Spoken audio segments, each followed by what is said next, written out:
I feel like a broken record when I say this, but I cannot stress it enough that Jesus' crucifixion was counter to the ways of the world in first century Palestine, and it is so counter to the cultural that we still see today.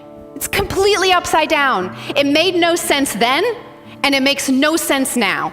And that's what we're gonna talk about this morning, because this is the way. The way is death, and it makes no sense to the kingdoms of this world, and it never has made sense to the kingdoms of this world.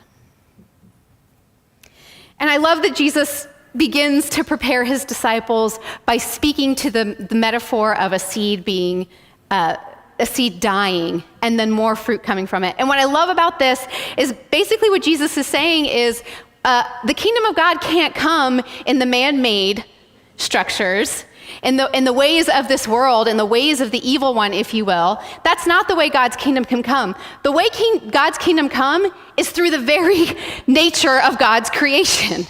It's the way Jesus made nature to work.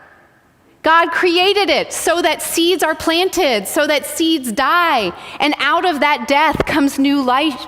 It's built into the very nature, creation that we are a part of. I love this, that Jesus uses this metaphor, because God's creation is just embedded.